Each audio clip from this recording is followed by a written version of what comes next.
In my past life, my roommate bought me coffee every day. After one semester, she was recommended for admission to a prestigious university, while I was framed for cheating, expelled from school, my parents' company went bankrupt, and my whole family ended up homeless. When I opened my eyes again, I took the coffee she handed me and poured it into the pot of the already withered green plant in the dorm. I was awakened by that familiar scent, not the smell of hospital disinfectant, nor the damp, musty odor of a street bench, but the cheap, instant, slightly sweet aroma of coffee with powdered creamer. I suddenly opened my eyes. Sunlight slanted in through the dorm window, illuminating the desk opposite, with dust floating lazily in the beam of light. My bed curtain had been pulled open a crack, and a pale hand was carefully passing through a steaming cup of coffee. Xiaoqing, wake up, drink it while it's hot. This voice was like a rusted knife, slowly stabbing into my heart, then twisting, the pain so intense I could barely breathe. Suqin, my best roommate, the one who brought me coffee every day, stayed up late with me to study, and was the only one who stood up and said, "I believe Xiaoqing isn't that kind of person." When the whole department doubted me, she was also the executioner who personally pushed me into hell. I lay motionless in bed, my mind like an old-fashioned film projector whirring. Images flickering frame by frame. I saw myself standing in the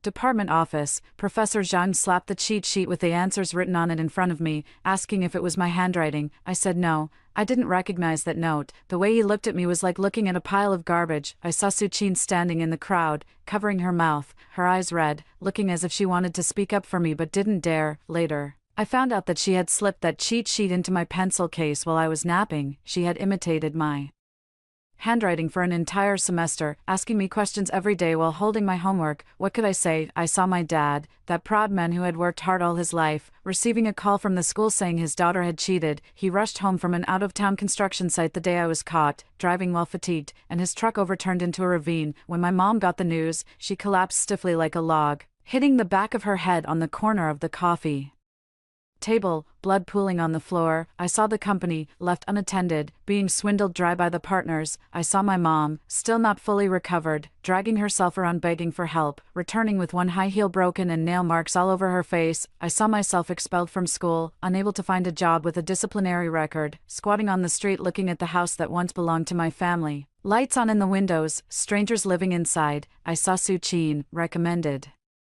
for admission to the graduate school everyone wanted to attend, posting a photo on social media of herself standing at the school gate, smiling brightly in the sun, with the caption, "A new beginning, grateful for those who have accompanied me along the way." Beneath that post, the suffering of me and my entire family didn't even get a single like. Finally, I saw my mom lying under a bridge, using her last bit of strength to grab my hand and say she was cold, and then she stopped moving, and so did I. I yanked open the bed curtain, and Suqin was standing by my bed, wearing a light pink cotton pajama set, her hair casually tied up in a bun, revealing a smooth forehead and smiling eyes. She was pretty, the kind of clean, wholesome prettiness that made anyone who saw her think, "This girl is so kind." "Oh, you scared me," she said, shrinking back and clutching her chest. "You popped up like a ghost. What's wrong? Did you have a nightmare?" I looked at the coffee in her hand, still steaming, with fine droplets of condensation clinging to the cup. It was this cup of coffee, one a day, never missed. In my past life, I saw it as friendship, as warmth, as proof that she cared about me. Only later did I realize it was just her investment. The cost was so low it was negligible,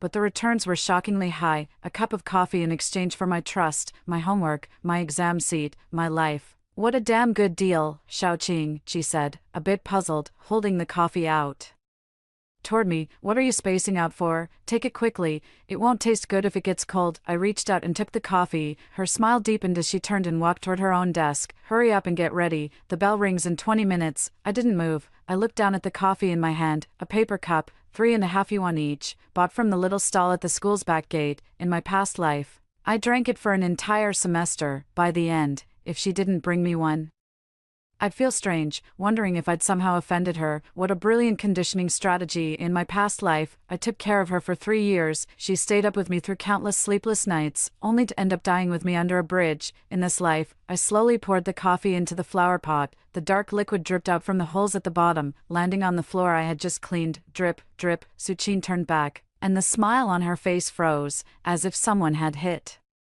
The pause button, that look of shock, confusion, and even a hint of absurdity made the knot that had been lodged in my chest for 2 lifetimes loosen just a little. Xiaoqing, what are you doing? I placed the empty cup on the nightstand, picked up my jacket, rolled out of bed, and put on my shoes. I didn't look at her the entire time, but I could feel her gaze sticking to me like 2 slimy worms. There are worms in the basin, I said. Using coffee to kill the worms. She paused for a moment, then laughed again, this time a bit forced. What kind of joke is that? What worms can coffee kill? We're going to be late. Let's go. You go first. I picked up the wash basin, tossed the towel and toothbrush into it, and said, I'll wash up, then I'll wait for you. No need. Carrying the basin, I walked past her, pushed open the door, and entered the washroom. Someone was inside, a girl from the neighboring class brushing her teeth. She nodded at me as a greeting. I set the basin down, turned on the faucet, and as the cold water rushed over my hands, I finally managed to catch my breath. Those few minutes just now had drained me of what felt like a lifetime's worth of energy, not because of hatred, but because I was afraid I wouldn't be able to stop myself from strangling her right then and there. But I couldn't. In this life, I don't just want her to die,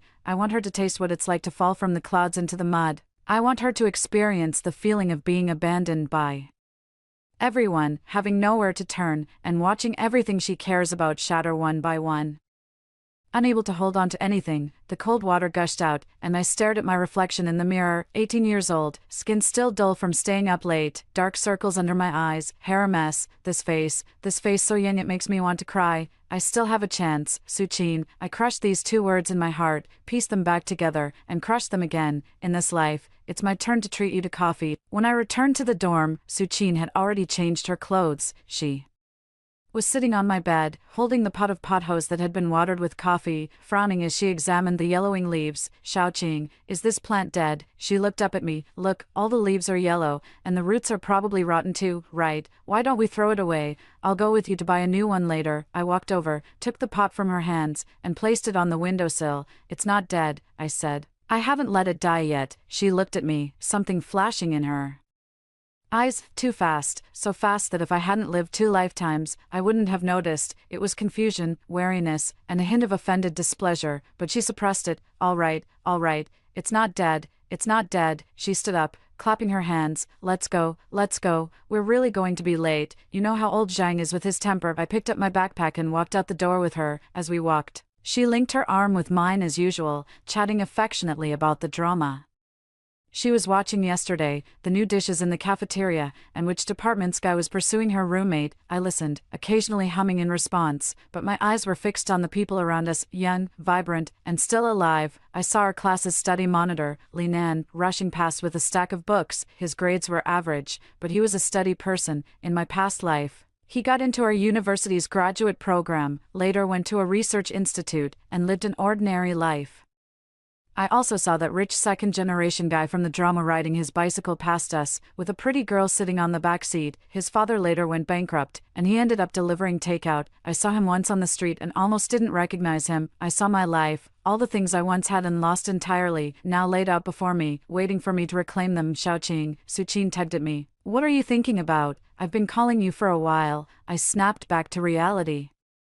We had already reached the entrance of the teaching building. Nothing, I said. Just thought the weather was nice today. She looked up at the sky, overcast, with thick clouds. What good weather. She didn't ask further and pulled me into the building. The first class was advanced mathematics with Professor Zhang, nicknamed Old Man Zhang. He wasn't actually old, just in his early 50s, but he had a stern face and graying hair, making him look like he was in his 60s. He had a habit of asking questions in class. If you couldn't answer, he'd deduct 5 points from your final grade without mercy. In my past life, I was caught cheating by him. It was during his specialized course exam, and I was answering smoothly. He suddenly walked over to me, told me to stand up, and pulled out a folded piece of paper from my pencil case. Unfolding it, it was densely covered with formulas. Is this yours? I said no. He asked, then why is it in your pencil case? I said I didn't know. He stared at me for a full minute, then said, come to my office after class. Later, the whole world found out about it. That note not only had formulas but also my name, written in my handwriting. Suchin had practiced my handwriting for an entire semester, just for this moment, and this moment nearly cost my family their lives. Wang Xiaoqing.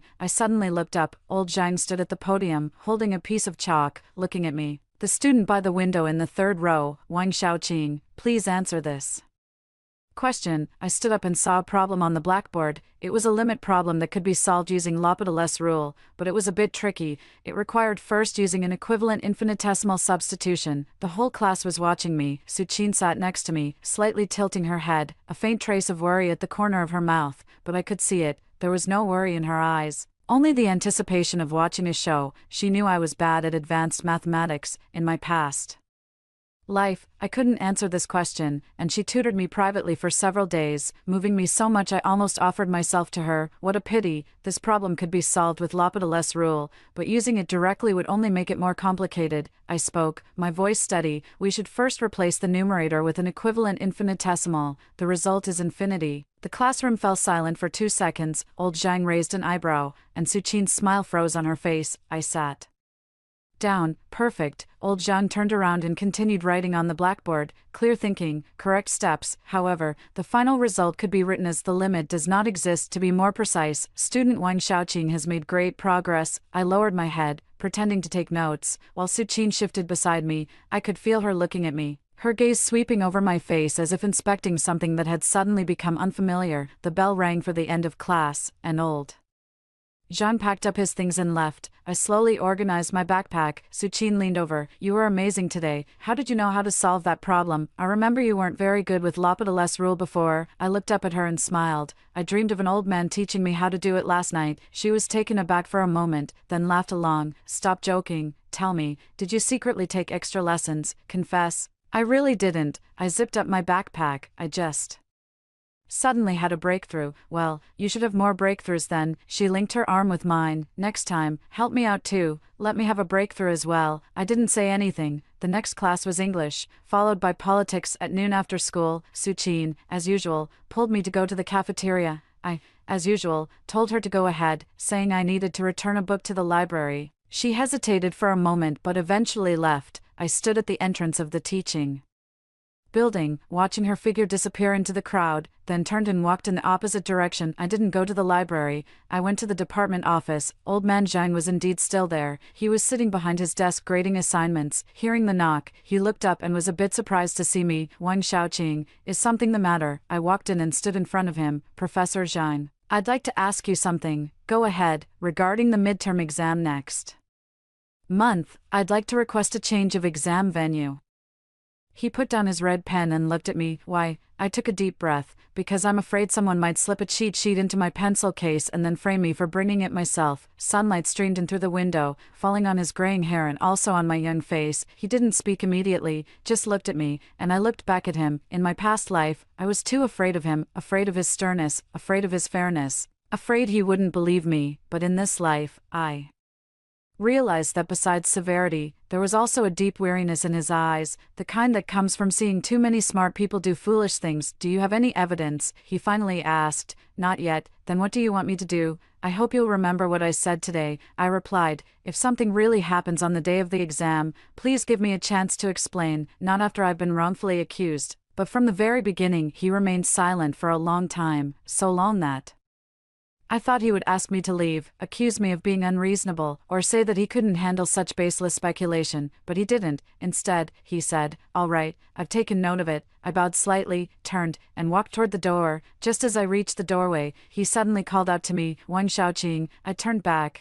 Do you know why you answered that question so well just now? I was taken aback. Because your reasoning was clear, your steps were rigorous, and you dared to use equivalent infinitesimals. Many students are too afraid to use them, worried they'll make a mistake, but that's how math is. The more you fear, the more likely you are to err. The same goes for life. After saying this, he lowered his head again and continued grading assignments. I stood at the door, watching the back of his head, and suddenly felt my eyes grow a little warm. In my past life, when everyone doubted me, he said nothing. He simply followed the rules, gave my exam a 0, and reported my name to the academic affairs office. I used to resent him for not believing in me, but now I understand. It wasn't that he didn't believe me, it was that he trusted the rules too much. The rules stated that the notes were mine, found in my pencil case, so it was considered cheating on my part. He had neither the means nor the obligation to question the rules themselves, so I can't blame him. The one I should blame is the person who used those rules to destroy me. I walked out of the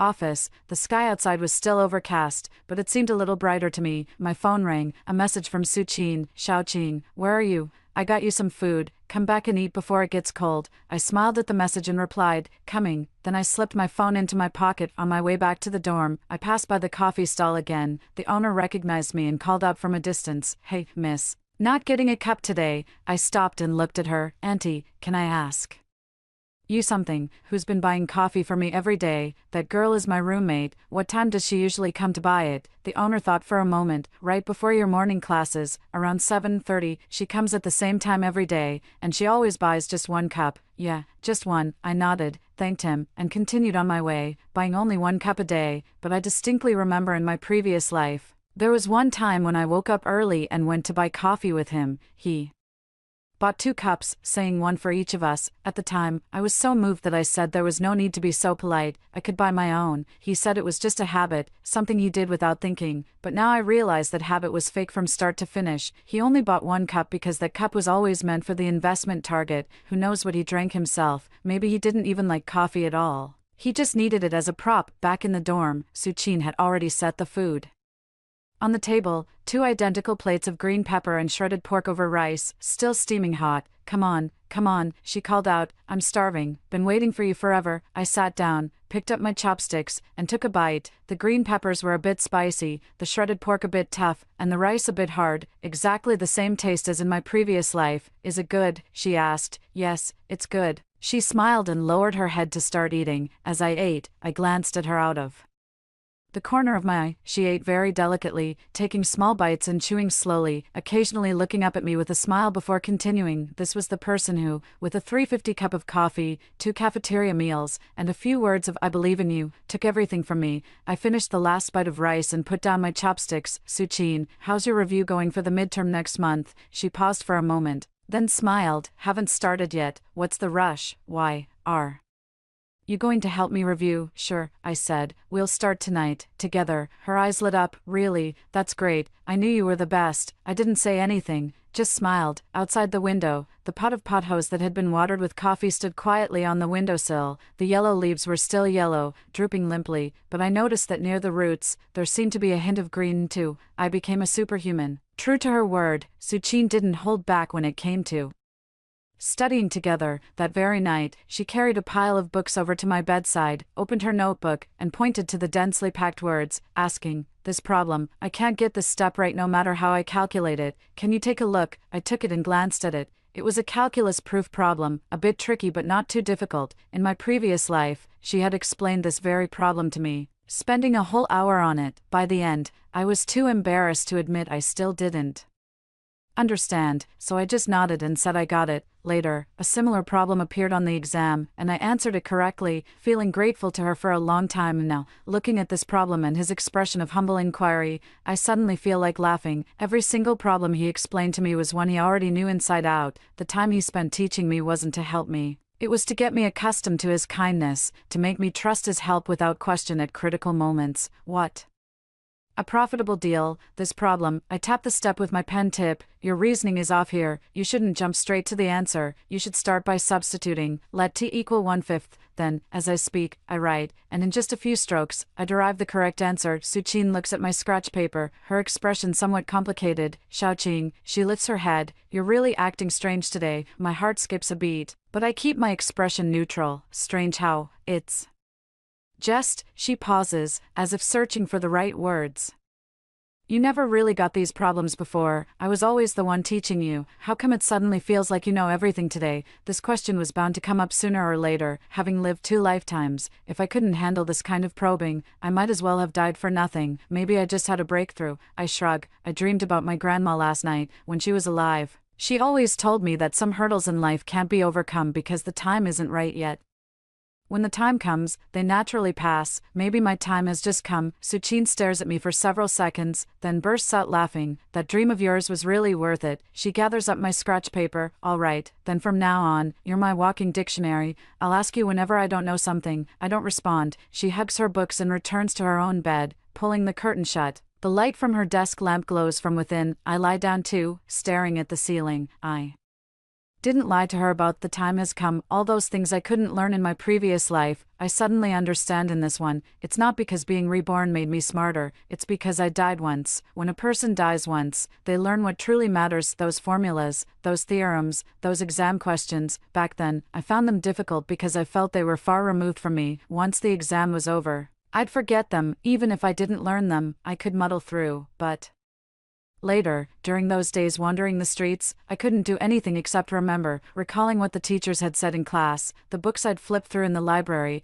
every day I should have taken seriously but had just glossed over. Hungry, I'd work through problems in my mind, over and over again, no paper, no pen, no textbooks, just memory. Getting them right didn't earn me extra points. Getting them wrong didn't cost me any, but I wanted to solve them anyway, because it was the only thing that made me feel alive. Now, all those day and night recollections have become my capital. The next morning when I woke up, Suchin was no longer in her bed curtain was drawn open, and the blanket was neatly folded. I glanced at the time, 7:30, exactly when she usually went to buy coffee. I lay back down, staring at the bedboard above me, and waited for 10 minutes. The back door opened, and Suchin walked in holding 2 cups of coffee. Seeing I was awake, she smiled and shook the cups in her hand. Perfect timing. Drink it while it's hot. She handed one of the cups to me, and I took it and placed it on the nightstand. Why aren't you drinking? She asked. Didn't you say there were bugs in the pot yesterday? I moved that pot of flowers outside the windowsill for you today, so there are no bugs now.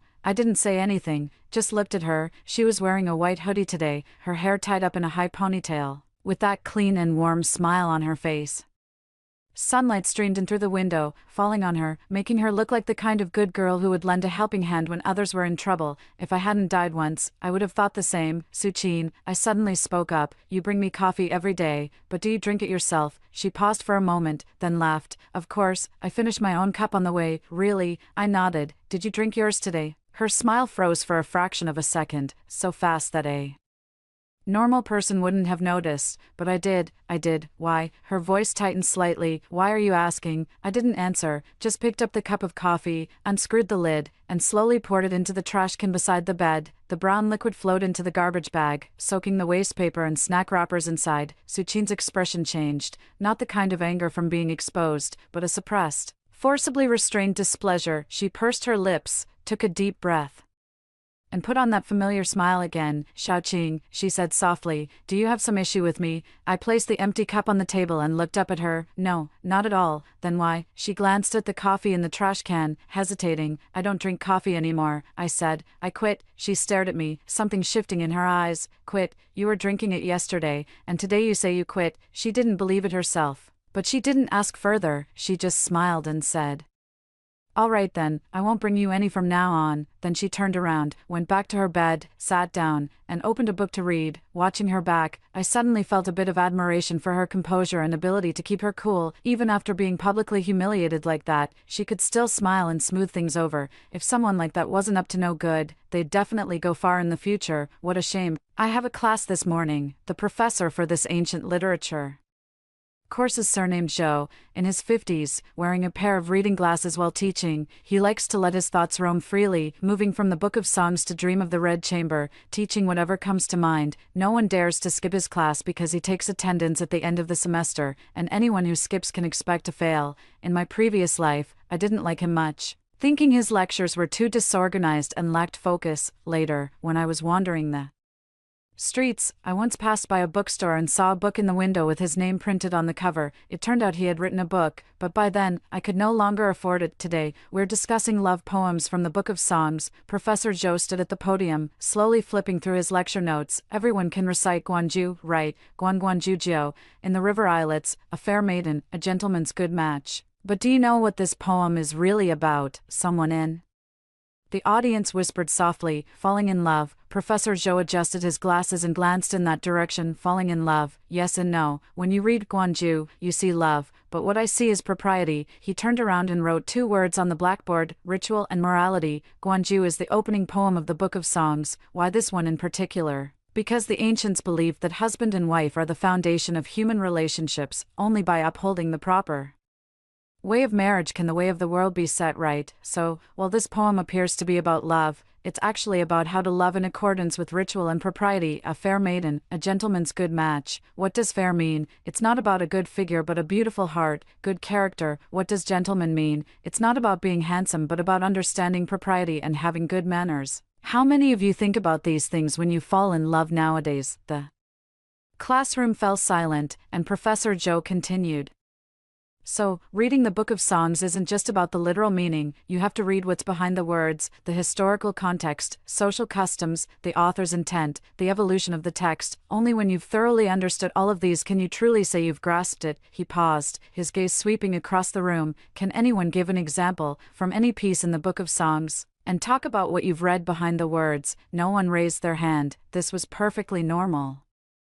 Freshmen had only been in school for 2 months. Being able to memorize the text was already impressive. Who had the ability to read beyond it? Professor Joe waited a few seconds and was about to speak when I raised my hand. He looked at me, slightly surprised. Go ahead, the student. I stood up. Mang. Professor Joe raised an eyebrow. Go on. I took a deep breath. The words I had recalled countless times on the streets flashing through my mind. Mang tells the story of a woman being abandoned. On the surface, it's a condemnation of a heartless man, but behind it, it's actually about the oppression of women under the marriage system of that time. And continue. In the poem, it says, it's not that I'm delaying the date, but you have no proper matchmaker. The woman blames the man for not having a good matchmaker, which shows that marriage at the time had to go through a matchmaker, otherwise, it wasn't in accordance with propriety. But later, when the man brings betrothal gifts to propose, the woman agrees, even saying, don't be angry, let's set the wedding for autumn. She's afraid he'll get angry and quickly sets the wedding date. What does this mean? It means that even though the woman knows the rules of propriety, she doesn't have the ability to truly abide by them. She loves this man, so she can only compromise. Professor Joe didn't speak, just looked at me. After marriage, the woman for 3 years. I was a wife. No labor was spared, early to rise, late to rest. No morning was idle. She worked hard to manage the household, rising early and sleeping late. But what did she get in return? It was once his wishes were fulfilled, he turned to violence. The man's violence. She wanted to resist, but her brothers didn't understand. They laughed at her. Not only did they not help her, they mocked her, because once she was married, she belonged to another family. Her natal family couldn't interfere, nor did they want to. In the end, she says, turning back, not thinking, let it be, that's all, forget it, let it be. Many people read this and think she's resigned to her fate, but I don't think so. She's seen things clearly. She sees that under the system, no matter how much she struggles, it's useless. She can't change the system, so she can only change her own mindset. This isn't resignation, it's clarity. I finished speaking, and the classroom was so quiet you could hear the wind outside the window. Professor Joe looked at me, his eyes bright behind his glasses. What's your name? Wang Xiaoqing. He nodded. Have you read the entire Book of Songs? I've read parts of it. I smiled. What you just said doesn't sound like something someone who's only read parts of it could say. Sit down. I sat down, and Suqin beside me was looking at me with an expression as complicated as a spilled paint palette. I ignored her. Professor Joe continued the lecture, but as he spoke, he kept glancing in my direction. When class ended, he packed up his lecture notes and suddenly called out to me, Wang Xiaoqing, stay for a moment. I stood up and walked toward the podium under the gaze of the entire class. Suqin also stood up, wanting to say something, but I didn't give her the chance and walked away directly. Professor Joe waited for me to approach, tucked his lecture notes under his arm, and asked, are you interested in the Book of Songs? Yes. Then, would you be interested in joining a reading group? It's a gathering of the graduate students I mentor every Friday afternoon to discuss some classics. Undergraduates rarely participate, but if you'd like to come, we can make an exception. I was taken aback. A reading group. In my past life, I had never heard of such a thing, or rather, in my past life, such opportunities never came my way. Is that okay? I asked. If I say it's okay, then it's okay. He paused. But there's one condition. For the next discussion, prepare a presentation. Just elaborate on what you said earlier, but go a bit deeper. Can you do that? I nodded. All right, he said, walking away. 3 o'clock in the afternoon, at the small conference room in the College of Liberal Arts. Don't be late. I watched his back disappear through the doorway, standing there, suddenly feeling like crying, not because I was moved, but because I finally understood one thing. In my past life, it wasn't that I had no opportunities. It was that I simply didn't know what opportunities looked like. They were the most Ordinary coats, hiding in the most inconspicuous corners. If you don't actively seek them out, they will never come looking for you. Xiaoqing. Suqin ran over from behind, grabbing my arm. What did Professor Zhou want with you? I snapped back to reality and looked at her. Her eyes were curved, smiling sweetly and innocently. Nothing much, I said. He just asked if I had read the Book of Songs. Have you read it? A little. You're amazing, she said, shaking my arm. I couldn't understand that poem at all, and I was stunned by what you said earlier. How do you know so much? I smiled at her. Learned it in a dream. She punched me lightly. There you go again. We walked back to the dorm together. Along the way, she chattered nonstop about how difficult today's class was, how strict Professor Zhou was, and how nervous she was when I stood up earlier. I listened, occasionally responding, but my mind was elsewhere. Friday's reading group. Who will be there? Graduate students, probably some teachers too. They discuss classics, and there must be a lot of things I don't know. I need to learn, to catch up on what I missed in my past life as quickly as possible. And one more thing, I remember a senior from my past life, 2 years ahead of us, who later became a legend in the industry. He was from the College of Liberal Arts, and I think he also participated in some reading group. I can't remember the exact details, but I know he wrote several books after graduation, each selling well.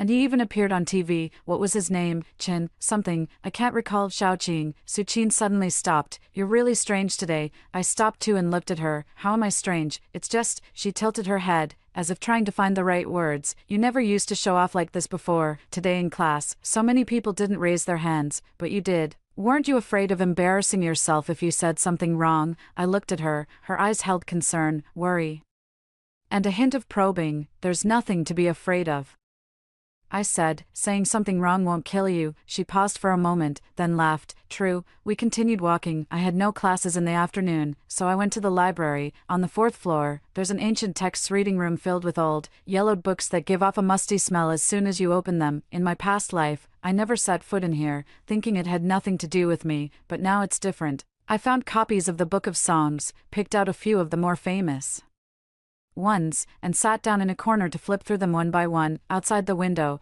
the autumn sunlight was yellow and warm, shining on the leaves. As I read, I took notes, and as I took notes, I wondered, what was that senior's name again? I think his surname was Chen, and his name had the character for Moon in it, or maybe his courtesy name was Moon. I can't quite remember, but I remember what he looked like in my past life. I saw him once on TV. He was wearing a white shirt and glasses, speaking slowly and elegantly, with great poise. The topic of that interview seemed to be about the modern value of traditional culture. He said a lot, and though I only half understood it, one sentence stuck with me. He said, reading isn't about being better than others, it's about making yourself unafraid. At the time, I was lying under a bridge, listening to his voice coming from my phone, and suddenly tears started streaming down my face. I wasn't unafraid, I was terrified. I was afraid of tomorrow, afraid of going hungry, afraid my mother would never wake up again. I was afraid of so many things, so many that I couldn't even cry. But now it's different. Now I'm reading too, not to be better than others, but to make myself unafraid. In the evening, as I was leaving the library, my phone rang.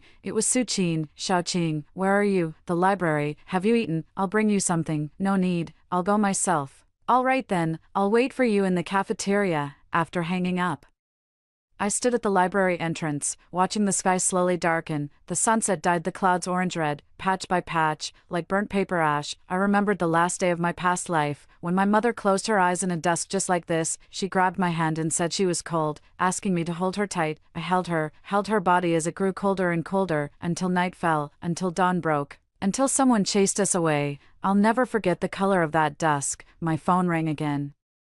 This time it wasn't a phone call, but a WeChat message, sent from an unfamiliar number. Hello, classmate Wang Xiaoqing. I'm Qinyu, a first-year graduate student in the College of Liberal Arts. Professor Zhou gave me your WeChat and said you should join the reading group chat. Could you please accept the friend request? Qinyu. Looking at this name, my mind exploded with a loud buzz. It was him. That legendary senior who would later become a legend, the one who said, "We read so we won't be afraid." I clicked on his profile picture, which was the cover of a book, then opened his moments. There weren't many posts. The latest one was from yesterday. A new semester, a new start. Hope to read a few more good books this term. I accepted the friend request, and he immediately added me to a group chat. The group was called Read Something Good. There were over a dozen people inside. He tagged everyone one by one. This is our new junior, Wang Xiaoqing. She'll be sharing with us this Friday, welcome, below. A flurry of welcome stickers popped up. I looked at those profile pictures, those names, those unfamiliar faces. In my past life, I didn't need to know any of them. In this life, they had all become my people. On the way back to the dorm, I sent Suchin a message. Not eating, you guys go ahead. She replied instantly. What's wrong? Not feeling well. I replied, no, just not very hungry. She sent a worried sticker. Then come back early, I'll bring you some fruit. I didn't reply. Just slipped my phone into my pocket. I walked slowly as the campus lights gradually turned on, one by one, illuminating the path clearly. I passed the teaching building, the cafeteria, and the old locust tree said to be over 100 years old. When I reached the dormitory building, I stopped and looked up at the 5th floor. Our window was lit, the curtains not fully drawn, and I could see a figure moving inside. That was Suchin. She was probably waiting for me to return, waiting to ask me where I went today, who I met, and what I did. Standing downstairs, staring at that window, I suddenly remembered something. In my past life, I also lived in this dorm, in this very room with this same window, but after I was expelled, I came back to pack my things, and Suchin helped me. She cried while folding my clothes, saying she couldn't bear to see me go. I believed her, even said we'd keep in touch, later. I found out that as soon as I left, she moved into my bed, the one by the window. Warm in winter and cool in summer, she had wanted it all along. What a perfect arrangement. She took everything from me, and in the end, even my place to sleep had to be given to her. I took a deep breath and stepped into the building. When I pushed open the dorm room door, Suchin was sitting on my bed, holding my notebook. Seeing me come in, she froze for a moment, then smiled and put the notebook down. You're back. I was waiting for you. I was just looking at what you wrote in your notes.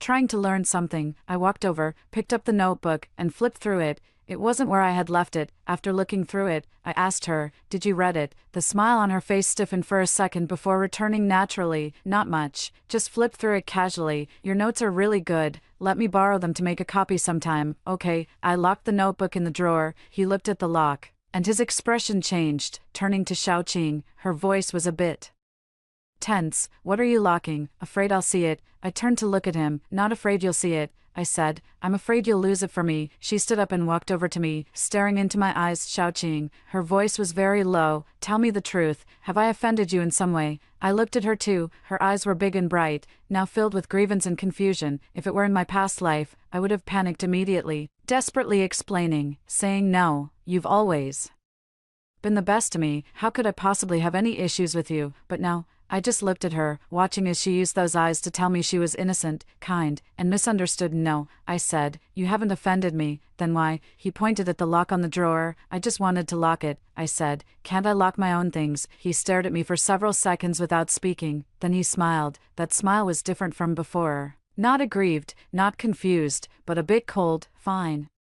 He said, of course you can.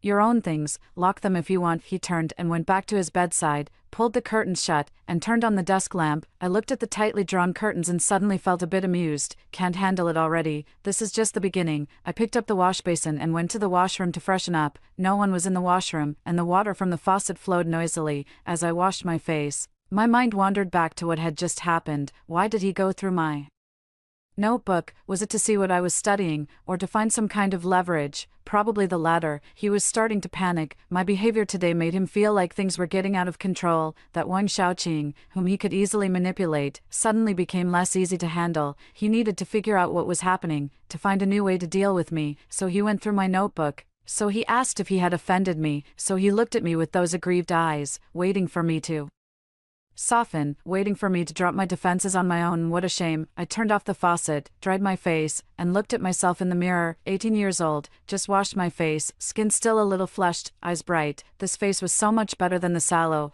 gaunt one from my past life. I smiled with this lifetime's face. Back in the dorm, the lights were already off. A faint glow seeped through Suchin's bed curtain. She was probably still on her phone. I didn't turn on the light.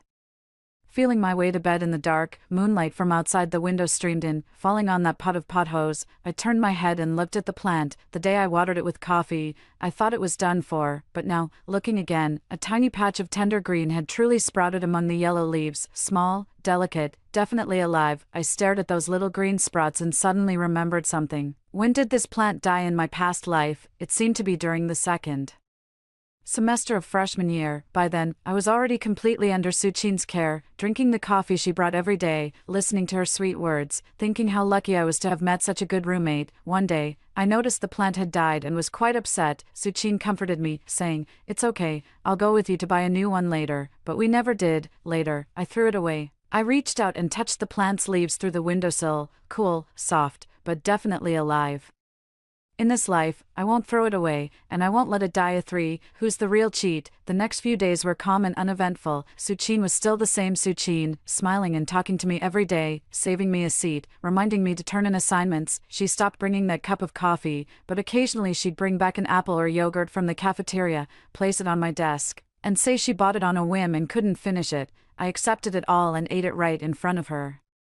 She watched me eat, the complexity in her eyes growing thicker, but I didn't care. I wanted her to see that I'd take all her little favors, but the door in my heart was already welded shut. On Thursday night after lights out, I lay in bed and heard movement from the opposite bunk, very faint, like something being opened and closed. I turned over and peeked through the curtain gap. A dim light seeped through Suchin's bed curtain, probably from her phone screen. The light flickered a few times, then went out. A few minutes later, I heard her footsteps, very light, heading toward the door. She opened it and went out. I glanced at the time, 1:20 a.m. Where could he be going at this hour? I lay still, continuing to wait. About 10 minutes later, the door opened again, and footsteps returned to the bed. The light inside the bed curtain flickered on once more, then went out, and everything fell silent again. I closed my eyes, making a mental note of this incident. The next day was Friday, and there was a reading group at 3 in the afternoon. I left the dormitory at 2. Suchin wasn't there when I left. Her books were spread out on the table, but she was nowhere to be seen. I didn't ask and just left. The small conference room in the College of Liberal Arts was on the 3rd floor of the IFU building. It wasn't large, just a long table, about a dozen chairs, and a few pots of potholes on the windowsill. When I arrived, someone was already there. A bespectacled boy was sitting by the window, reading a book. Hearing the door open, he looked up. Wang Xiaoqing. He stood up and smiled. I'm Chinyu. It was that face, white shirt, glasses, a gentle smile. In my past life, I had seen him once on TV, and now he was standing right in front of me, alive. I nodded. Hello, senior. No need to be so formal. Have a seat. He gestured to a chair. Professor Zhou isn't here yet, so take a seat. The others will be here soon. I sat down and looked around. On the wall of the room hung a whiteboard with a few lines written on it in Chinyu's handwriting, female images in the Book of Songs, from Guanju to Meng. Below were several key points. I glanced at them, all perspectives I had never considered before. It was a summary of last week's discussion. Chinyu followed my gaze. It's your turn this week. What are you planning to talk about? Meng, I said, but I want to approach it from a different angle. What angle?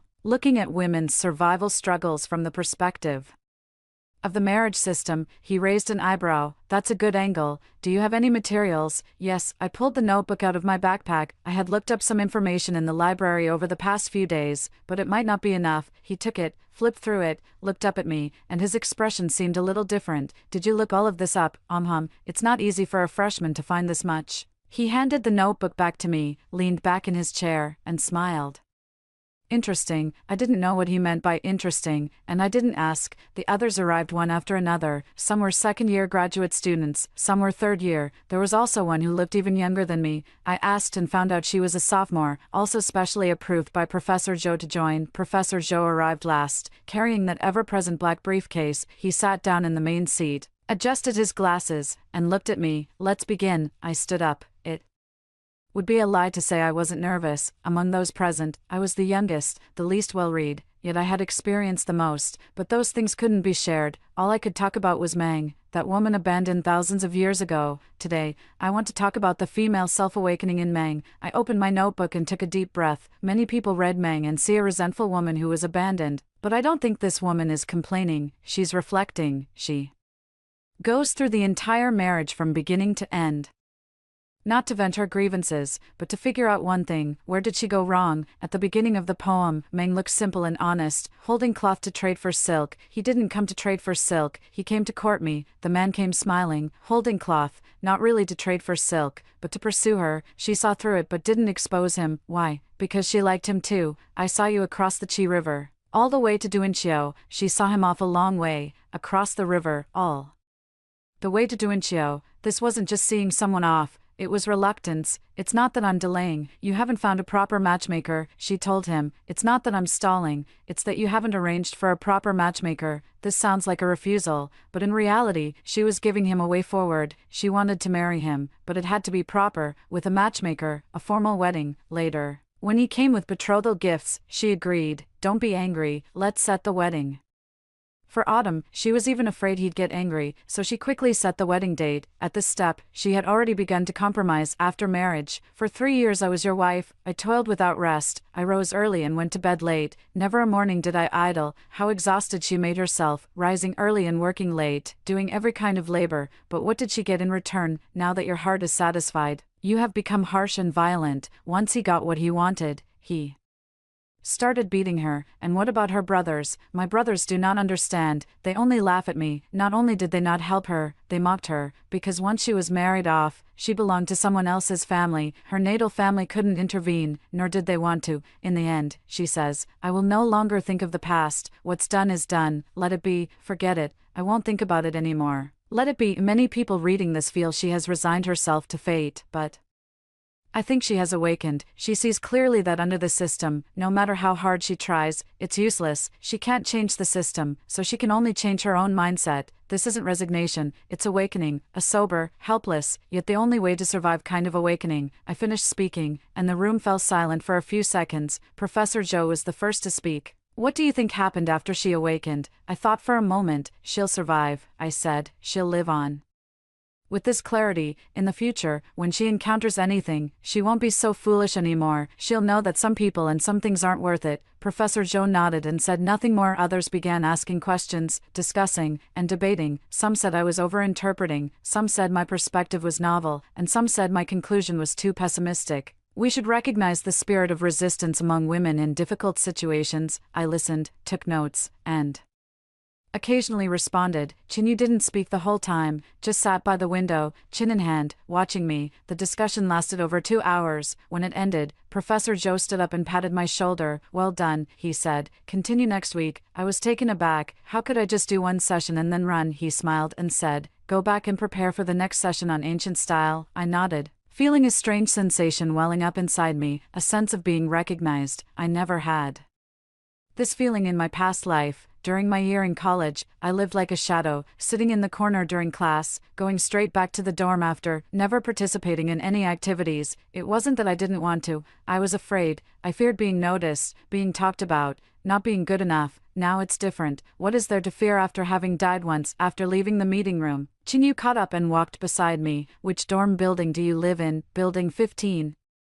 That's perfect, I'll walk you back. We went downstairs together, walking across campus. The evening sunlight was soft, shining on the plane trees lining the road. Their leaves were a mix of yellow and green, rustling loudly in the wind. Have you read a lot of books before? He asked. No, just a bit over the past 2 years. 2 years, he glanced at me. You're a freshman this year. I read them in high school. I paused. Yes, high school. He nodded and didn't press further. When we reached the entrance of building 15, he stopped. See you Friday, see you Friday. I turned and headed into the building. As I reached the door, I heard him call out from behind, Wang Xiaoqing. I looked back. He stood in the sunset, his white shirt tinted a soft orange. Earlier, when you said that woman would survive after awakening, I think you're right. Surviving is more important than anything. I was taken aback for a moment, then nodded. He smiled, turned, and walked away. I stood there watching him.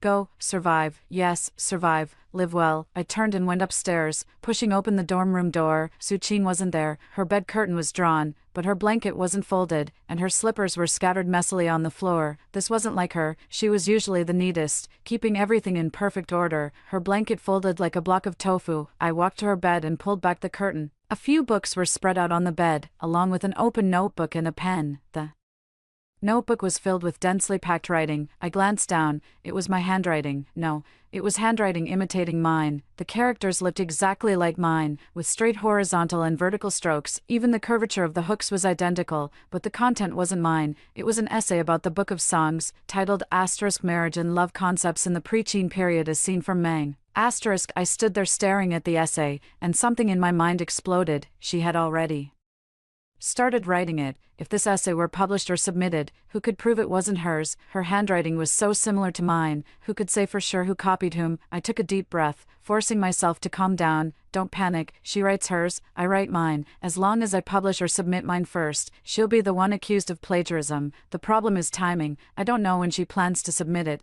If she's faster than me, I'll be labeled the plagiarist. I need to figure out her plan. I placed the notebook back in its original position, closed the curtain, and returned to sit on my own bed, my mind racing. In my past life, she framed me during exams, using cheat sheets, notes, public exposure. This time, has she changed her tactics, or is she preparing on multiple fronts? Both were possible. I needed evidence. My phone rang, a message from Xiaoqing, I'm at the library. I'll be back later, eat without me, I replied. Okay. Putting down my phone, I stared blankly out the window. The pot of pothoes had grown a few new leaves, tender and green, glowing in the sunset. The next day was Saturday, no classes. I woke up early, washed up, and sat at the desk to read. Suchin was still sleeping, her bed curtain drawn, occasionally turning over. Around 8 o'clock, her phone rang. She answered it, her voice groggy. Hello, yeah, got it, okay. After a while, she hung up. She pulled open the bed curtain, saw me sitting at the desk, and froze for a moment. You're up so early, couldn't sleep. She got out of bed, went to the washroom to freshen up, came back to change clothes and put on makeup, taking almost an hour. Before leaving, she glanced back at me. I won't be back for lunch, eat by yourself, okay? She left. I waited 5 minutes, making sure she wouldn't come back for anything. I stood up and walked to her bedside, pulling open the bed curtain. The notebook was still there, but its position had changed. Yesterday it was placed on top of the books. Today it was tucked under the pillow. I pulled out the notebook, flipped to the last page, and saw a few words written, finished by Friday. Friday, today is Saturday, 6 days until Friday. Enough time. I put the notebook back, returned to my desk, took out my own notebook, and started organizing the content discussed at yesterday's reading group. I needed to finish writing the paper as soon as possible, preferably by next Wednesday. Then show it to Professor Zhou to let him know I wrote it. That way, even if she submitted it first, there would be a timestamp. Halfway through writing, the door opened. Suchin's roommate Li Meng came in from outside. She was the other girl in our dorm, usually quiet and low-key. In my past life, I didn't have much of an impression of her, only knowing she later passed the civil service exam and returned to her hometown, Xiaoqing. She looked at me, her expression a bit strange. Suchin just left. She stood there for a while, as if wanting to say something but holding back. I kept writing, ignoring her. She walked to her bed and sat down, taking out her phone to play. After a while, she spoke again. Xiaoqing, are you and Suchin having a conflict? I stopped writing and looked up at her. Why do you ask? Nothing. Just, she paused. She's been asking me these past few days whether you're in the dorm, if you've gone to the library, who you're walking with. I thought you two had a fight. My heart stirred. What else did she ask? Just that. Li Meng shrugged. I didn't think much of it. It's good if you two aren't fighting. She kept playing with her phone, and I kept writing, but the tension in my mind had already tightened. Suchin was inquiring about my whereabouts. Why? Was she afraid I'd cause trouble, or was she looking for an opportunity to strike? Whichever it was, it meant one thing: she was getting anxious. When someone gets anxious, they make mistakes. What I needed to do was wait and watch for her to slip up. On Tuesday afternoon, I finished the first draft of my paper, over 5,000 words, starting from the female image in Meng to analyze the marriage system and social concepts of the pre-Qin period. I listed more than a dozen references, including books borrowed from the library and materials found online. I sent a message to Professor Zhou, asking if he could take a look. He replied instantly, send it over. I sent the document and waited. After nearly 2 hours, he replied, well written, but there are a few areas that need revision. Come to my office tomorrow afternoon, and I'll discuss it with you in person. Looking at that line of text, a weight lifted from my heart. With Professor Zhou overseeing it, this paper officially had its birth certificate, and Suchin wouldn't be able to copy it anymore. The next afternoon, I went to Professor Zhou's office. He had printed out my paper, densely annotated in red ink. He went through it point by point, explaining where the arguments were insufficient, where the materials lacked solidity, and where there were logical gaps. As I listened and took notes, I suddenly remembered my past life. What was I doing at this time in my past life? Probably lying in the dorm, scrolling through my phone, waiting for Suchin to bring me food, papers, and exams, never thinking about the future. Back then, I thought there was plenty of time. Now I know time is short,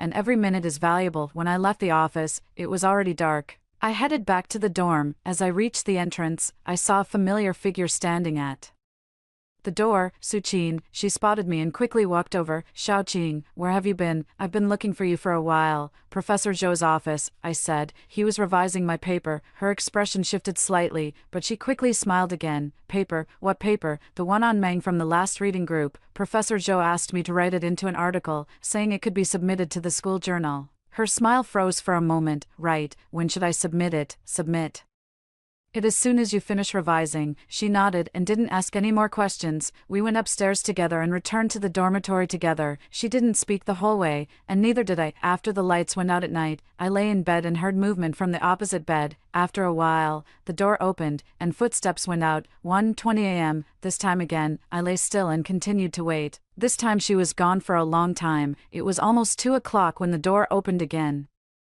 Footsteps returned to the bed, a light flickered inside the bed curtain, then went out. When I woke up the next morning, she was already up, sitting at the desk applying makeup in front of the mirror. Seeing that I was awake, she turned around and smiled. Awake, I bought breakfast. It's on the table. I sat up and glanced over. 2 steamed buns and a cup of soy milk on the table. Thank you, you're welcome, she continued with her makeup. By the way, Xiaoqing, can you show me your paper when you finish it? I'd like to learn from it too. I looked at her back, her face reflected in the mirror as she carefully drew her eyebrows, her expression focused. Sure, I said. I'll show it to you when it's done. She smiled and didn't say anything more. After breakfast, I went out to the library. When I reached downstairs, my phone rang. It was a message from Chinyu. I heard Professor Zhou is very satisfied with your paper. How do you know? He told me, at the noon reading group, you can share this paper with everyone. Okay, right. There's something I wanted to ask you. Have you been having any trouble lately? Do you need help? I stared at the message for a moment, taken aback. How did he know? I replied, saying it was nothing. He responded, all right then, let me know if you need anything. I slipped my phone into my pocket and headed toward the library. Halfway there, I suddenly stopped. Wait, how did he know I was in trouble? Unless he saw something or heard something. I stood there for a moment before continuing on my way. On Thursday night, I finished revising my paper, printed it out, and prepared to bring it to the book club on Friday. After the lights went out, I lay in bed, unable to sleep, waiting for 1:20 a.m. Sure enough, there was movement from the opposite bed again. Suchin got out of bed, opened the door, and left. I waited a few seconds, then got up, put on my jacket, and gently pulled the door open. The hallway was empty, with only the light from the emergency exit at the far end glowing. I walked over, pushed open the emergency door, and heard footsteps echoing in the stairwell. Heading downward, I followed, and the footsteps stopped on the 3rd floor, followed by the sound of a door opening. I reached the 3rd floor, pushed open the emergency door, and glanced outside. The hallway was empty, but one door was slowly closing. It was the door to the 3rd floor water room. I walked over and gently pushed it open. Inside, Suchin was alone. She stood by the window, her back to me, holding her phone and speaking in a low voice, though hushed. Her words were clear in the empty room. Don't worry, I've arranged everything. Yes, the exam is on Friday morning. I'll go in early. The note is already written. I've been practicing my handwriting all semester. No one will be able to tell. When the time comes, it'll look like she brought it herself, and she won't be able to explain it. Yes, I've spoken to Li Meng too. She'll back me up. As for the guaranteed admission spot, we can discuss it after this is over. She hung up the phone, turned around, and saw me standing in the doorway. Her face instantly turned pale. Xiaoqing, I looked at her. The note is ready. I asked, you've been practicing your handwriting all semester, for a guaranteed admission spot. Her lips trembled, but no words came out. I turned and walked out, and she rushed after me, grabbing my arm. Xiaoqing, let me explain. I shook off her hand and continued walking forward, but she caught up again, blocking my way. Xiaoqing, aren't we friends? Can't you just, friends? I stopped and looked at her. You call this friendship? Her face flushed, then paled, then flushed again. I can explain. No need, I said. I heard everything clearly. I walked around her and continued on my way. After a few steps, I stopped and looked back at her. By the way, about that note you mentioned, I suggest you go back and check if it's still there. Her face turned even paler. What do you mean? I didn't answer and went straight upstairs to the dormitory. I lay back on the bed, closed my eyes, and felt my heart racing, but I wasn't afraid. Finally, after waiting so long, she had admitted it herself. On Friday morning, the midterm exam was held on the 3rd floor of the teaching building. Our class of 30 students was split into 2 classrooms, and Suchin and I weren't in the same one, which saved a lot of trouble. Before entering the exam room, she stood in the hallway watching me, her eyes red as if she'd been crying. I ignored her and went straight into the exam room. When the test papers were handed out, I glanced over them. I knew all the answers, and started writing. Halfway through, I suddenly heard someone stand up behind me. It was the invigilator walking over to a girl and asking her to open her pencil case. The girl panicked, her voice trembling. "Teacher, what's wrong? Someone reported you for smuggling notes."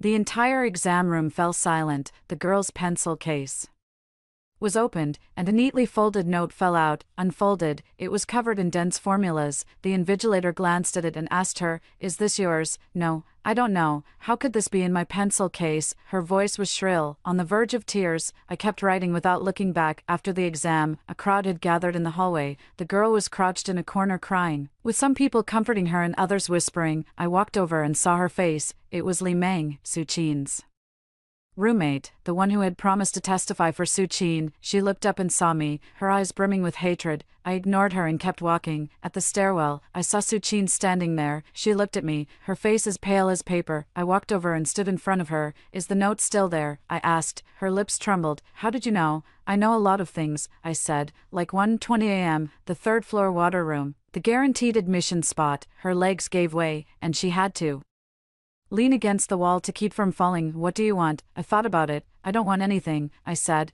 "I just wanted to let you know that I'm aware of all your tricks, so you'd better stay away from me and stop thinking about that guaranteed admission spot. Otherwise, I can hand that recording over to the department at any time." "Recording?" "Yes, recording." I smiled, turned around, and walked away. When I reached downstairs, the sunlight felt warm on my body. I looked up at the sky. It was a beautiful day, blue and cloudless. My phone rang. It was a message from Professor Zhou. "Your paper passed. The school journal said it'll be published in the next issue. Congratulations." I replied, "Thank you, Professor Zhou." Another message came, this time from Chinyu. "How did the exam go?" I replied, "Not bad." He replied, "That's good. See you on Friday." Looking at the last 3 words he sent, I suddenly remembered what he said that day. Staying alive is more important than anything. Yes, staying alive, living well. I put away my phone and walked back to the dorm. When I reached the building, I looked up at the window on the 5th floor. The pot of pothos was on the windowsill, its leaves lush and green, much larger than before. Looking at that plant, I suddenly smiled. For Mom, Dad, the company can't be sold. The incident of Li Meng being caught cheating on the spot spread throughout the department for 3 days. It was said she cried all afternoon, insisting that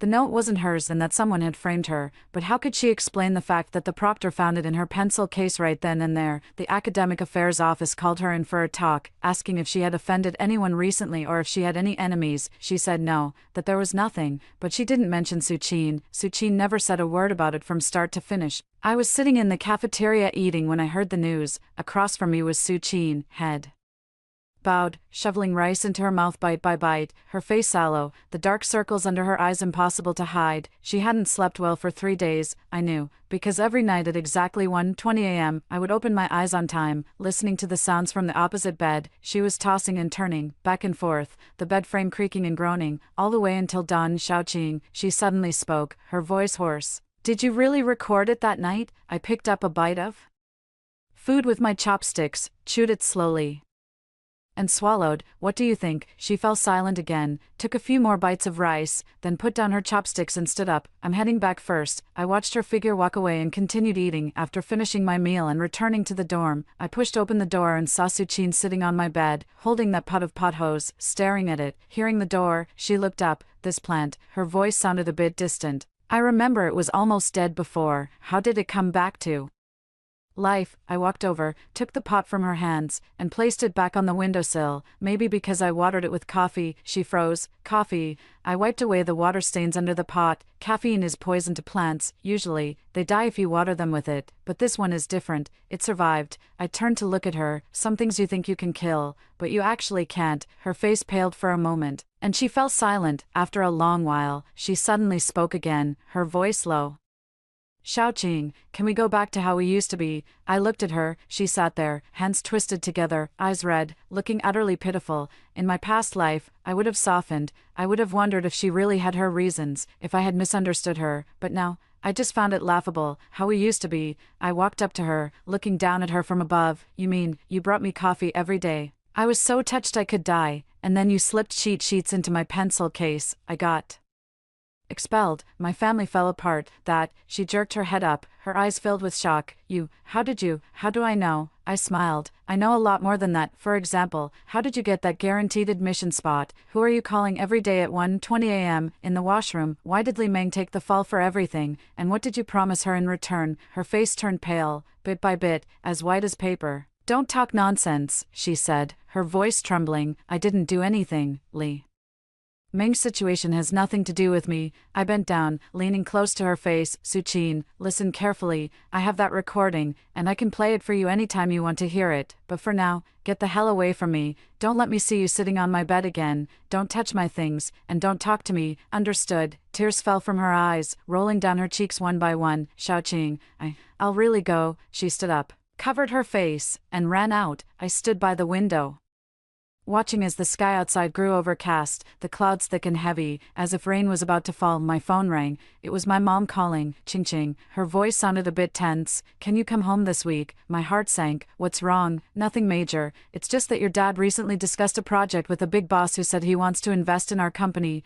I don't really understand these things, but I can't help feeling uneasy. Come back and help me take a look at the big boss's investment proposal. Something in my mind suddenly exploded. In my previous life, there was also a big boss who came to see my dad around this time. My dad had just taken on a major project and was struggling with cash flow. The boss offered to invest, on the condition that my dad transfer half of the company's shares to him. My dad believed him and signed the contract. It turned out the boss was a fraud, using the company as a front for money laundering. In the end, when the truth came out, my dad was arrested and imprisoned for 6 months, and the company collapsed. It was this incident, this person. Mom, I tried to keep my voice steady. I'll be back tomorrow, I said before hanging up. I stood by the window, looking at the pot of pothos. Its leaves were lush and green, more than twice the size they were when I first came back to life. I reached out and touched the largest leaf. This time, I won't let anyone touch my family. Early the next morning, I boarded the train home. During the 3-hour journey, I kept thinking about that person. His surname was Lu Jiangwo. He claimed to be in real estate, but in reality, he was the owner of a shell company, specializing in scamming small business owners. My dad was ruined by him. This time, I won't let him get anywhere near my family. When the train arrived, my mom was waiting at the exit. The moment I saw her, I froze. She stood there, wearing a faded blue jacket, her hair messy, a tired smile on her face. Compared to the last few years of my previous life, she looked much younger now. Her hair was still black, and there weren't as many wrinkles on her face, but I could see it in her eyes right away, that same look from my past life, filled with worry, exhaustion, and a weariness that could never be suppressed. She waved at me, and I quickly walked over, giving her a tight hug. She froze for a moment, then patted my back with a smile. Silly child. Still acting spoiled. I didn't say a word, burying my face in her shoulder and taking a deep breath. It was that familiar scent of hers, laundry detergent mixed with kitchen fumes and a hint of sweat. The last time I smelled this scent in my past life was under a bridge, when she could no longer smell anything at all. Mom, I let go of her, blinking hard. Let's go home. On the way back, I asked her about that Mr. Lu, saying a friend had introduced him. My mom spoke while riding her bike. He's in real estate, has several projects in hand, and wants to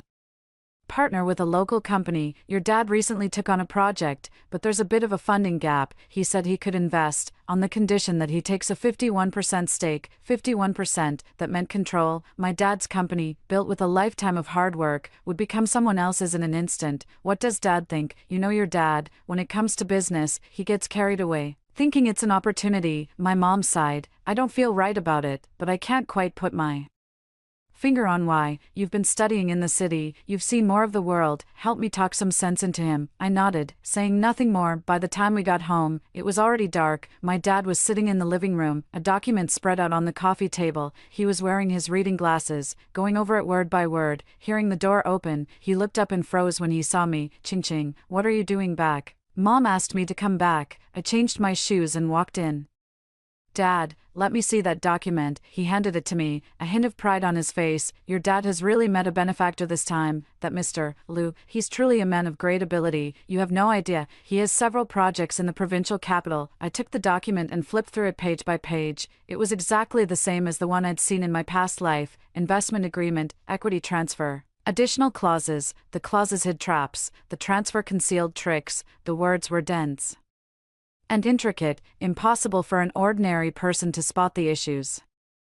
But I knew, because after my dad signed it in my past life, those traps exploded one by one, shattering our family to pieces. Dad, I put down the document. How many times have you met this Mr. Liu? 3 or 4 times. Why, have you ever visited his company in person? My dad paused for a moment. No, I haven't. Such a big boss. Would he really deceive our small company? I looked at him sitting there, his hair already graying, the wrinkles on his face slightly shallower than in my memory, but that stubborn streak hadn't changed at all. In my past life, he trusted people just like this, trusted friends, trusted partners, trusted Mr. Liu. In the end, his friends betrayed him, his partners ran off, and Mr. Liu used his company for money laundering, leaving him to take the fall. Dad, I sat down across from him. Listen to me, there's something wrong with this Mr. Liu. His brow furrowed. What's wrong? What do you, a kid, know about it? I don't understand business, I said, but I know how to read people. I opened the document and pointed to one of the clauses for him to see. This clause says, Party B has the right to supervise and manage Party A's finances during the cooperation period. What does supervise and manage mean?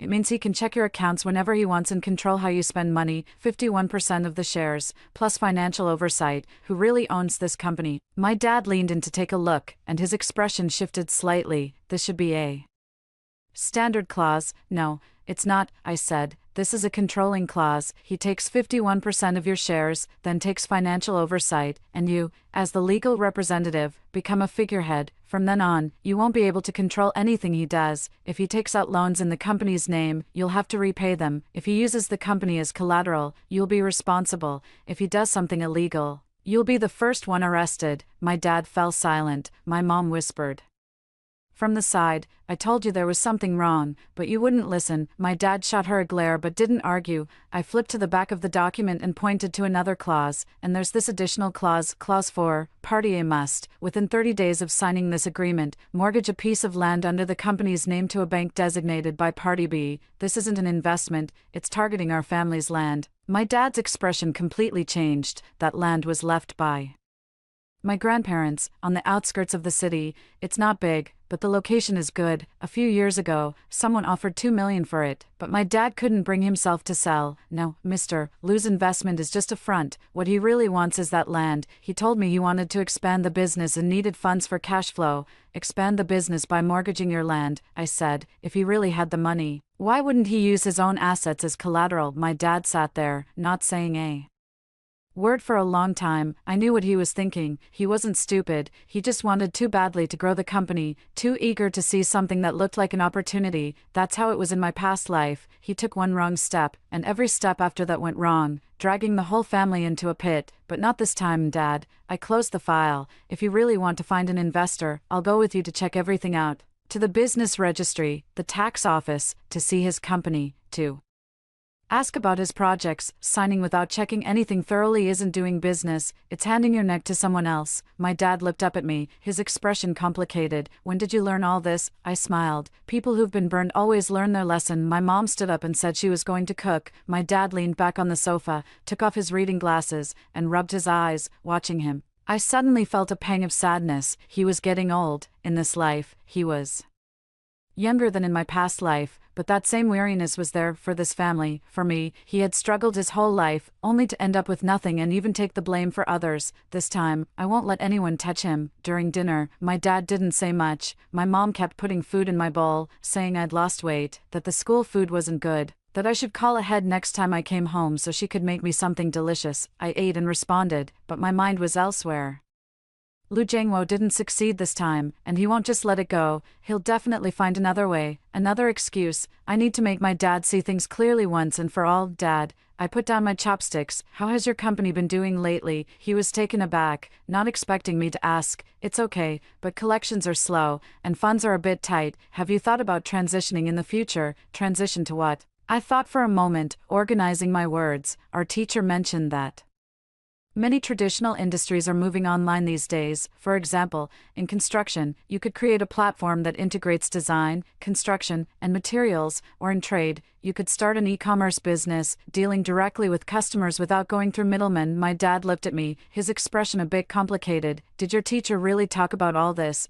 He fell silent for a while, then suddenly smiled. Well, going to college really changes you. These are Things I don't understand, but you're talking about them like an expert. I smiled too. I just learned about it, so I might not be entirely right. Yes, he said, you're right. I really should think about the future. After dinner, I helped my mom clean up. She was washing dishes at the sink while I dried them beside her. Neither of us spoke for a while. Then, she suddenly spoke up, Ching Ching. Is there something going on with you this time you came back? My heart skipped a beat. No, nothing, I just came back to see you. She turned to look at me. Don't lie to me. What you said to your dad just now doesn't sound like something you came up with on the spot. Did something happen at school? I looked at her, under the light. Her face was soft like an old piece of cloth, her eyes filled with worry, concern, and something else I couldn't quite understand. I remembered my past life. She had looked at me the same way back then, at that time. I had already been expelled and was hiding at home, too. Afraid to go out, she never said a word, just made meals every day, brought them to my room door, knocked, and walked away. Later, she fell ill, had no money for treatment, and never told me, and then she was gone. Mom, I put down the bowl in my hands and hugged her. I'm fine, really, I just missed you. She was stunned for a moment, then gently patted my back. Silly child, if you miss me, just come home, I'll make you something delicious. I buried my face in her shoulder, squeezing my eyes shut tightly, but the tears still flowed out.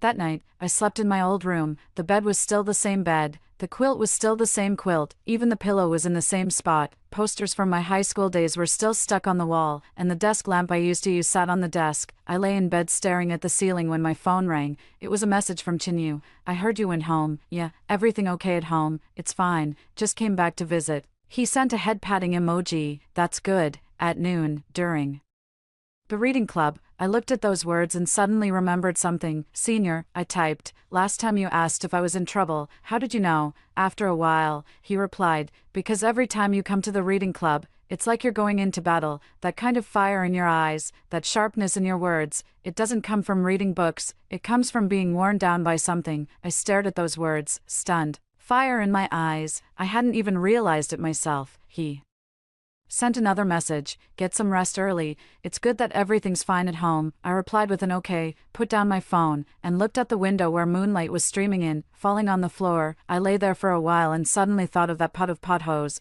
I wonder how it's doing now.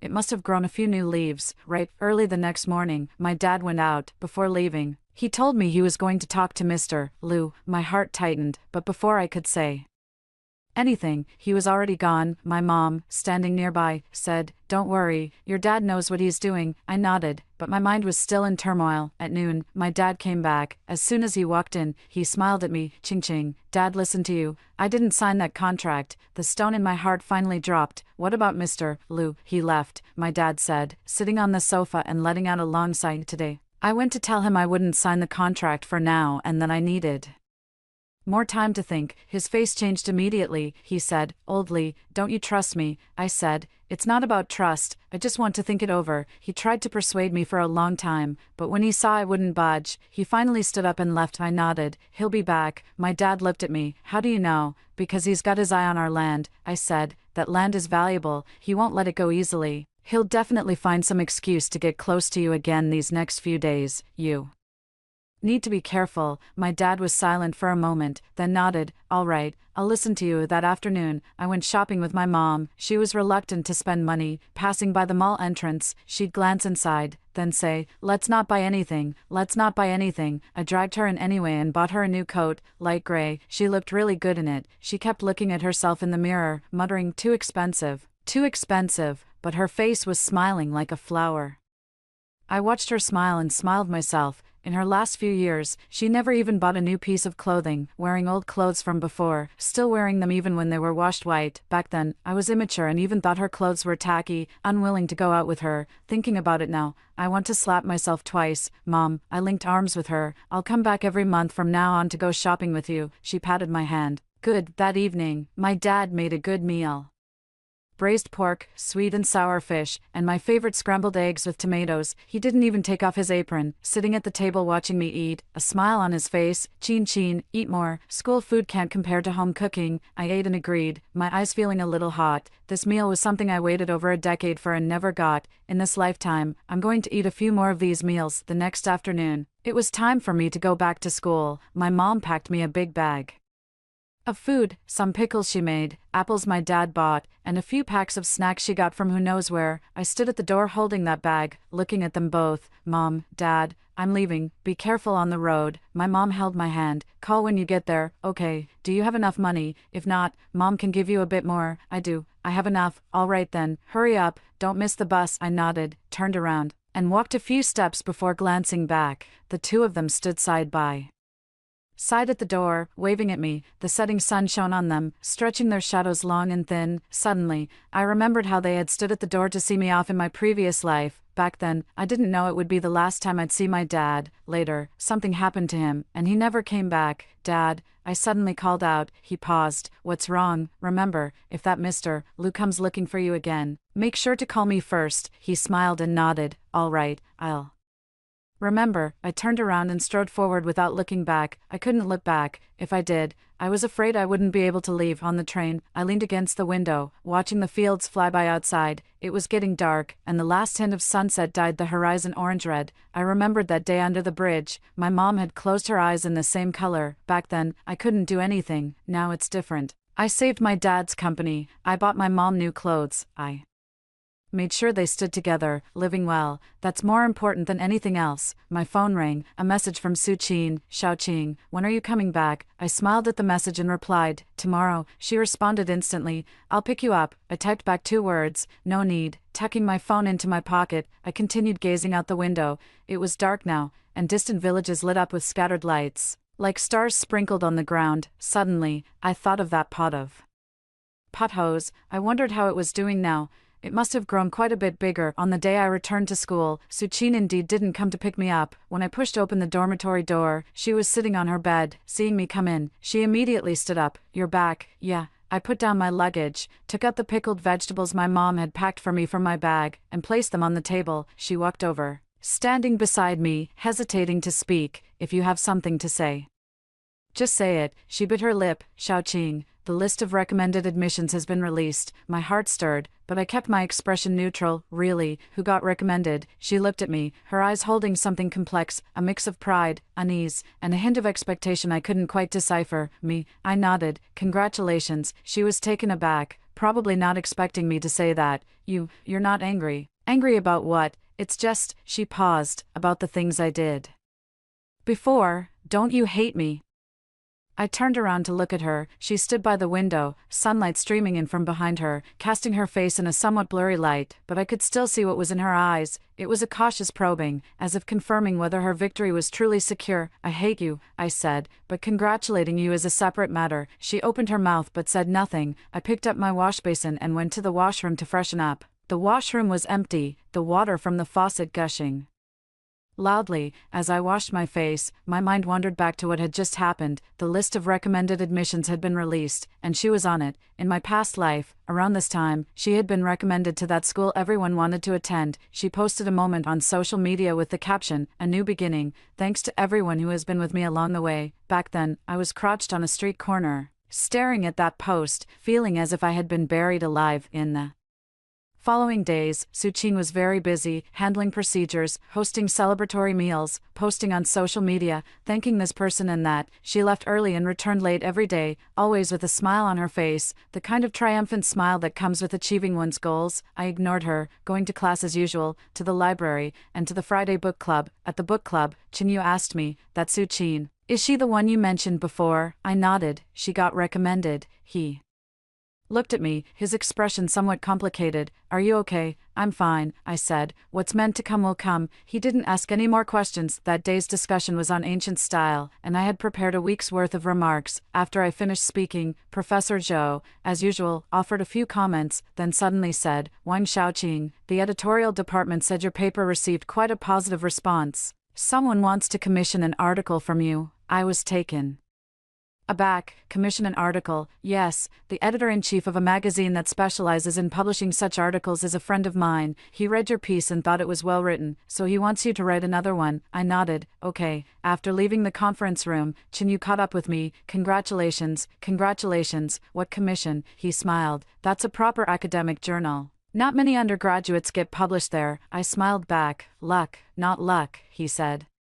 It's skill. We walked side by side across campus, the streetlights casting long shadows. When we reached the entrance of Building 15, he stopped. "See you at noon." I turned and headed inside. After a few steps, I suddenly heard him call out to me, "Wang Xiaoqing." I looked back. He stood under the streetlight, his white shirt glowing in the light. "If Suqin bothers you again, let me know." I was stunned. "Let you know? What can you do?" He smiled. "I have my ways." I didn't ask further and turned to go upstairs. Back in the dorm, Suqin wasn't there. Her bed was empty, half of her belongings neatly packed, a suitcase standing in the corner. After completing the admission procedures, she would be moving out soon. Looking at that suitcase, I suddenly remembered my past life. In my past life, on the day she moved out, I helped her pack and walked her downstairs. She hugged me and cried, saying she couldn't bear to leave. I told her we'd keep in touch, and I believed it. Moved to tears. Later, I found out she moved out because the school she was admitted to had arranged a dormitory for her. Meanwhile, I was still worrying about final exams, still anxious about whether I'd pass. She was running ahead,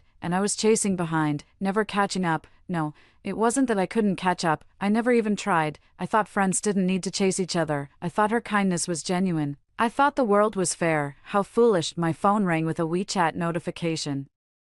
It was from an unfamiliar number, but I knew who it was. "Hello, Wang Xiaoqing. This is Teacher Zhang from the department office. Regarding Suqin's recommendation qualification, someone has submitted some materials, and we need your cooperation to verify them. Please come to the department office tomorrow at 10 a.m. I stared at the message, my heart skipping a beat. Someone had submitted materials. Who? I replied with okay, put down my phone, and lay on the bed, staring at the ceiling. Who? Could it be Qinyu, or Li Meng, or maybe Suqin herself? No, it couldn't be her, she's not that foolish. Then who? The next day at 9:50 a.m., I arrived at the department office. The door was slightly ajar, and I could hear voices inside. I knocked and heard Teacher Zhang's voice. "Come in." Pushing the door open, I saw several people inside, Teacher Zhang, the department head, and Professor Zhou. The three of them were sitting on the sofa, with several documents spread out on the coffee table.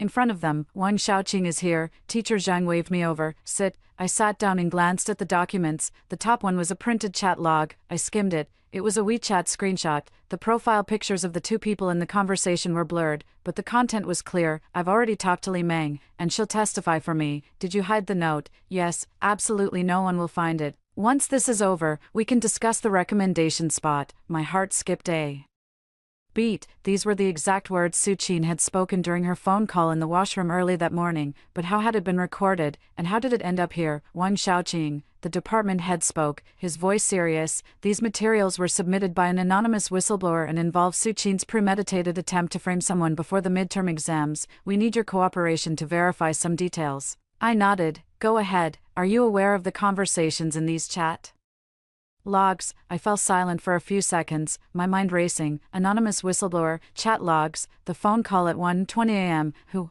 Only Suqin and I knew about this. I couldn't have reported Suqin, and I certainly couldn't have fabricated chat logs out of thin air. Then who else? Unless someone else had overheard it that night besides me. "Wang Xiaoqing." I snapped back to attention. "I'm aware," I said. That night, I was outside the washroom and heard Suqin's phone call with my own ears. The department head and Teacher Zhang exchanged a glance. Professor Zhou sat silently beside them, watching me the whole time, his eyes holding something I couldn't decipher. "Can you describe the situation in detail?" I began recounting everything, from waking up early that morning, to following Suqin downstairs, to pushing open the door of the third-floor washroom, to the words she spoke on the phone. I repeated it all, word for word, exactly as it happened. After I finished, the room fell silent for a long time. The department head took off his glasses and rubbed his eyes. "Why didn't you report this at the time?" I looked at him. "Because I had no evidence," I said. I carefully examined those screenshots, the tone of the conversation, the choice of words, even the punctuation habits, all were exactly like Suqin's. "It was her," I said. "I'm sure." The department head didn't say anything more, and Teacher Zhang collected the documents, looking at me. "Wang Xiaoqing, thank you for your cooperation. Regarding today's matter, please do not disclose it to anyone until the investigation results are out." I nodded, stood up, and walked out. Just as I reached the door, Professor Zhou suddenly called out to me, "Wang Xiaoqing." I turned around, and he was sitting on the sofa, looking at me, his eyes bright behind his glasses. "It's fine now. Go ahead." I pulled the door open and walked out into the empty hallway. Sunlight streamed in through the windows, falling on the floor. I stood there, taking a deep breath. Who was it? Who on earth was it? In the afternoon, the Answer came. I received a WeChat message from Chinyu. Are you free tonight? Let me treat you to dinner. Looking at those words, I suddenly understood something. 6 o'clock in the evening, at the small restaurant near the school's back gate, Chinyu was sitting by the window, 2 cups of tea placed in front of him. Seeing me come in, he stood up and smiled. You're here, have a seat. I sat down and looked at him. Was it you? He didn't deny it. It was me. How did you know? He picked up his teacup and took a sip. That day, someone in your dorm was making a phone call in the washroom, and I happened to be there too. I was stunned. What were you doing in our dorm building? Looking for a junior, he said. He lives on the 3rd floor. As I was leaving, I passed by the washroom and heard someone inside on the phone, saying things that didn't sound right, so I recorded it. I looked at him, not knowing what to say. I was silent for a moment. Thank you, you're welcome, he said. I didn't do it for you. I was taken aback. Then why? He looked out the window and fell silent for a few seconds. I had a friend once who was harmed in the same way. The guaranteed admission spot, the cheat sheet, exactly the same trick. She wasn't as lucky as you. She didn't make it through. His voice was calm, but I saw something in his eyes, a wound from long ago, scarred over but not fully healed. So you helped me because of that. You could say that. He turned back to look at me. It's also a way for me to make peace with myself. I didn't know what to say. The food arrived, and he urged me to eat. I picked up my chopsticks, took a bite, and as I ate, something suddenly occurred to me. How did you get those chat records? He glanced at me. Li Meng gave them to me. I paused with my chopsticks. Li Meng. Yes. He took a bite of food. After she was caught with the cheat sheet, she knew Su Qin had sold her out. Later, I went to find her, played her the recording, and she told me everything. Those chat records were saved on her phone. I put down my chopsticks and leaned back in my chair. Li Meng, that quiet, low-profile girl, the roommate Su Qin had used as a pawn and who ended up taking the fall for everything, had actually turned against her. Wasn't she afraid of getting implicated? She was already implicated, Chinyu said. She took the punishment for the cheat sheet. But compared to what Su Qin did, her mistake was nothing. Making up for it might even lighten her sentence. I nodded and didn't say anything more. After the meal, he walked me back to the dorm. When we reached the building, he stopped. See you on Friday. See you on Friday. I turned to go inside, but after a few steps, I suddenly looked back. Senior, he stood under the streetlight and turned to look at me. What happened to your friend later? He was silent for a moment. She dropped out. I heard she went south after that, and we never contacted each other again. I nodded. I hope she's doing well now. He smiled slightly. She will be. I turned and went upstairs. 3 days later, Su Qin's guaranteed admission qualification was revoked. The news was announced by teacher Zhang during a department meeting, citing academic misconduct and the submission of false materials during the qualification review process. The specifics weren't disclosed, but everyone knew what had happened. That afternoon, when I returned to the dorm, Su Qin was sitting on her bed, her suitcase sprawled open on the floor, clothes haphazardly stuffed inside. Seeing me enter, she looked up, her eyes swollen and red, tear stains on her face, her hair a tangled mess. She looked like a madwoman. Are you satisfied now? Her voice was hoarse, like sandpaper scraping against glass. I stood at the door, watching her. Satisfied with what? Don't play dumb. She stood up and took a step toward me. It was you, wasn't it? You reported me, didn't you? I didn't say a word. How dare you? Her voice suddenly rose sharply. I worked so hard for so long. Do you think it was easy for me? How dare you ruin me? I looked at her twisted face, those fiery eyes, the person who once smiled so innocently, so guilelessly. Was it easy for you? I spoke, my voice calm. Bringing me a cup of coffee every day. Was that easy for you? Practicing with my notes for a whole semester. Was that easy for you? Letting Li Meng take the fall for you. Was that easy for you? Climbing up by stepping on my head. Was that easy for you? She froze. Do you know how I died in my past life? Her face changed. Past life. I ignored her and continued. I was expelled. My dad died in a car accident. My mom died of illness. I was squatting under a bridge, looking at your social media posts, watching you smile, watching you shine so brightly. You think you had it easy. What about me? Was it easy for me? You, what are you talking about? I walked up to her, looking down at her from above. Su Qin, you. No, I could have let it go. I could have ignored your little tricks and just lived my own life, but you wouldn't have it. You had to push me to the brink, had to trample me into the mud before you were satisfied. Her tears fell again. I'm sorry. I was wrong. I really was wrong. I watched her cry, looking at that face that once made me feel warmth, now twisted beyond recognition. You know what? I said. The way you look right now is exactly how I looked when I cried on the Streets in my past life. She looked up at me, her eyes filled with fear. You, who are you, really? I didn't answer, turned around and walked to the window, picking up that pot of pothos. It had grown quite large, its leaves lush and green, filling the entire pot, shimmering under the sunlight. This plant, I said. Do you remember? She stared at me blankly. In my past life, it died, drowned by you. I placed the pot back on the windowsill. This time, it lived. I turned to look at her. Suchin, I won't forgive you, but I won't kill you either. You'll live well, and watch how I live better than you. That's the greatest revenge. She opened her mouth but said nothing. I picked up my backpack, pulled open the door, and walked out. The hallway was quiet, sunlight streaming in through the windows, falling on the floor. I walked forward, 1 step, 2 steps, 3 steps, without looking back. A week later, Suchin moved out. On the day she left, I wasn't in the dorm. I had gone to a book club. When I returned, her bed was empty, leaving only the bare mattress. A few scraps of paper lay on the floor, probably dropped while packing. Li Meng also moved out, switching to another dorm. I heard her punishment wasn't revoked, but it wasn't escalated either. Before she left, she came to see me once and said sorry. I didn't say anything, and she left. The dorm was left with just me, for beds, for desks, for cabinets, and only me. I sat on the edge of the bed, watching the pothos by the window grow a few new leaves, lush and green. Glowing in the sunlight, my phone rang. It was my mom calling. Ching ching. Manager Lu really turned out just as your dad predicted. He came to see your dad again, saying he has a new project and wants your dad to invest. Your dad refused, and he even threatened to have someone deal with your dad. Your dad reported it to the police, and when they looked into it, that guy really had issues. He'd scammed several people before. I laughed as I listened. Mom, is Dad okay? He's fine, just a bit shaken, he said. Thank goodness I listened to you, or I'd have been in trouble. That's good. Ching ching. When are you coming home? Mom will make you something delicious. Next week. I don't have classes next week. Great. Mom will be waiting for you. After hanging up, I stared out the window, lost in thought. The sunlight was so nice, shining on the windowsill, on the pothos, and on my face, warm and comforting. My phone rang again. A message from Chinyu. Professor Zhou said he read your new draft. It's really good, and it'll be published in the next issue of the magazine. I replied, okay. He sent another message. Are you free this weekend? There's a lecture we could go to together. I thought for a moment and replied, okay. Putting down my phone, I stood up, walked to the window, pushed it open, and the wind blew in, carrying the coolness of autumn. There were people talking downstairs, laughter, footsteps.